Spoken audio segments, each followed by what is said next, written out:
Okay, ठीक है। और पहला प्रश्न देखते हैं। और पहला प्रश्न यहाँ पे यह है कि राष्ट्रवाद का प्रारंभ सर्वप्रथम किस देश से हुआ था। तो देखो, राष्ट्रवाद का प्रारंभ जो हुआ था वो किस देश से हुआ था? जर्मनी से कि इटली से, आपके फ्रांस से कि इंग्लैंड से? इतनी जानकारी तो है ही ना आप लोगों को कि फ्रांस से, तो जानकारी कि आप लोगों को तो पूरा रट गया होगा। ठीक है, सी वाला ऑप्शन सही होगा पहले वाले क्वेश्चन का। दूसरा प्रश्न है कि फ्रांस की क्रांति हुई थी। अब बताइए फ्रांस की क्रांति कब हुआ था? 1788 में, 1789, 1790, 1787 में। और इसका राइट आंसर होगा 1789 में फ्रांस की क्रांति हुआ था। बी वाला ऑप्शन जो है बिल्कुल राइट आंसर हो जाएगा इसका। चलिए, तीसरा देखो क्या है। भारत छोड़ो आंदोलन किसने प्रारंभ किया था? भारत छोड़ो आंदोलन किसने प्रारंभ किया था? वो आपके कौन थे? महात्मा गांधी। चलो मैं डायरेक्ट आंसर बताता हूँ, समय नष्ट करने की बिल्कुल जरूरत नहीं है, डायरेक्ट लो भाई आंसर। महात्मा गांधी। भारत छोड़ो आंदोलन किसने प्रारंभ किया था? महात्मा गांधी ने। चौथा प्रश्न देख लो, चौरी कांड किस वर्ष घटित हुआ?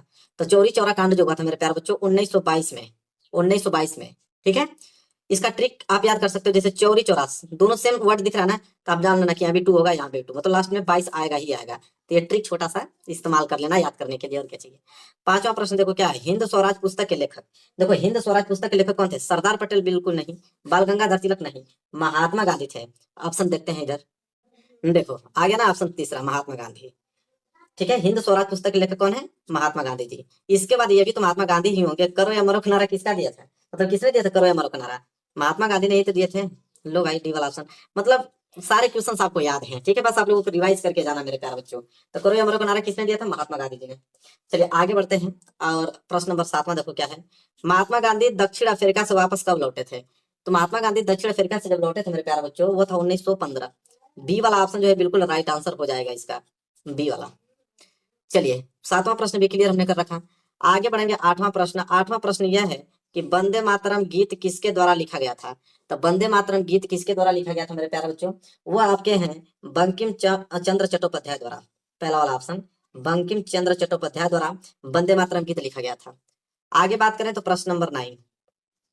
प्रश्न नंबर 9 है कि 13 अप्रैल 1919 किस घटना से संबंधित है? देखो, 13 अप्रैल 1919 जो है किस घटना से संबंधित है मेरे प्यारे बच्चों? यह आपका जलियांवाला बाग हत्याकांड का नाम सुने हैं आप? वही घटना से संबंधित है, जलियांवाला बाग हत्याकांड। ये बहुत इतना इंपॉर्टेंट प्रश्न है कि ये प्रश्न आपके एग्जाम में आना तय है। तो 50 बता रहा हूँ, 50 अगर रट जाओगे तो 20 आउट ऑफ 20 करके आओगे, कोई रोक नहीं सकता, कोई भी नहीं रोक सकता है।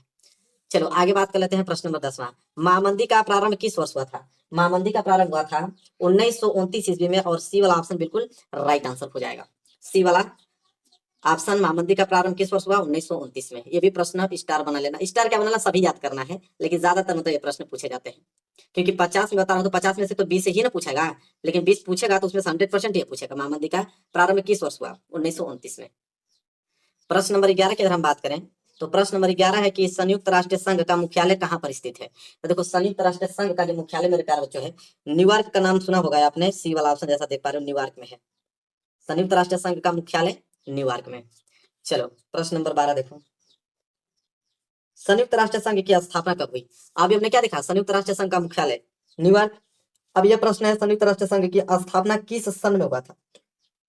तो सन 1945 में हुआ था। ए वाला ऑप्शन जो है राइट आंसर हो जाएगा, सन 1945 में। आगे बढ़े, प्रश्न नंबर 13 देखिए। प्रश्न नंबर 13 है, प्रथम विश्व युद्ध प्रारंभ हुआ था। देखो, प्रथम विश्व युद्ध जो हुआ था मेरे प्यारे बच्चों, वो सन 1914 ईस्वी में हुआ था। ए वाला ऑप्शन जो है बिल्कुल इसका राइट आंसर हो जाएगा, 1914 में प्रथम विश्व युद्ध हुआ था। चलो देखो, प्रश्न नंबर 14 क्या है, भूमि एक संसाधन है। मतलब भूमि एक कैसा संसाधन है? प्राकृतिक संसाधन है कि मानव निर्मित संसाधन है कि सौर ऊर्जा से निर्मित संसाधन है, किनमें से कोई नहीं?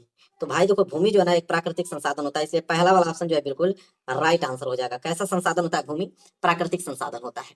इसके बाद प्रश्न नंबर 15 देख लो क्या है, निम्नलिखित में से मिट्टी का प्रकार नहीं है। मतलब मिट्टी का प्रकार कौन नहीं है? अच्छा ये बताइए, काली मिट्टी होती है कि नहीं? बिल्कुल होती है। पीली मिट्टी भी होती है, लेटराइट मिट्टी भी होता है। सीमेंट मिट्टी का नाम आपने सुना है कभी? जी नहीं, बिल्कुल नहीं। सीमेंट सीमेंट होता है, मिट्टी थोड़ी होता है। तो यही वाला हो जाएगा, क्योंकि इसमें प्रश्न बोला था कि निम्नलिखित में से मिट्टी का प्रकार नहीं है, सीमेंट जो है मिट्टी का प्रकार नहीं है। 16वां प्रश्न देखो क्या है, 16वां प्रश्न, निम्नलिखित में से किस राज्य में काली मिट्टी पाई जाती है? मतलब किस राज्य में काली मिट्टी अधिक पाई जाती है? ठीक है, तो आपके पाई जाती है गुजरात में, बी वाला ऑप्शन। गुजरात में सबसे अधिक काली मिट्टी पाई जाती है, तो बी वाले पे आप लोग बिल्कुल सही कर लेना। चलो प्रश्न नंबर 16 भी हो गया। प्रश्न नंबर 17 की तरफ बढ़ते हैं। चलिए देखिए आगे बढ़ते हैं, प्रश्न नंबर 17। प्रश्न नंबर 17 जो मेरे प्यारे बच्चों वह है कि पर्वतों पर मृदा अपरदन का साधन है। तो पर्वतों पर मृदा अपरदन का साधन जो मेरे प्यारे बच्चों है वो आपका है हिमनद। क्या है? हिमनद। बी वाला ऑप्शन जो है बिल्कुल राइट आंसर हो जाएगा, हिमनद। ये सारे प्रश्न आपके मतलब दिमाग में छपे होने चाहिए, जब एग्जाम देने जा रहे हो छपे होने चाहिए, ताकि आप ऑब्जेक्टिव क्वेश्चन जो है 20 में 20 करके चले आओ। इसके बाद सब्जेक्टिव की भी तैयारी हम कराई रहे हैं आप लोगों को। 18वां प्रश्न देखो क्या है। 18वां प्रश्न है कि पंजाब में भूमि निम्नीकरण का मुख्य कारण क्या है। तो देखो पंजाब में भूमि निम्नीकरण का मुख्य कारण जो है वो होता है अधिक सिंचाई। ज्यादा से ज्यादा सिंचाई जो है वो भूमि निम्नीकरण का कारण होता है पंजाब में। चलो प्रश्न नंबर 18 भी हो गया। प्रश्न नंबर 19 देख लो क्या है। निम्नलिखित में से कौन सा नवीकरण योग्य संसाधन नहीं है। अब यहाँ संसाधन नहीं पूछा है, वो भी कौन सा नवीकरण योग्य संसाधन नहीं है। जीव पवन ऊर्जा, तो पवन ऊर्जा तो है भाई। जल, जल भी नवीकरण योग्य संसाधन है। जीवाश्म ईंधन जी नहीं, यही तो है कि जो नवीकरण योग्य संसाधन नहीं है, जीवाश्म ईंधन। तो सी वाला ऑप्शन जो है बिल्कुल राइट आंसर हो जाएगा। आगे बात करेंगे 20वां। 20वां प्रश्न है कि चाय की खेती के लिए कौन सी मिट्टी उपयुक्त मानी जाती है। मतलब चाय की खेती के लिए कौन सी मिट्टी सबसे अधिक उपयोगी मानी जाती है। तो वो आपके हैं लेटराइट मिट्टी। सबको जानकारी होना चाहिए आप लोगों को।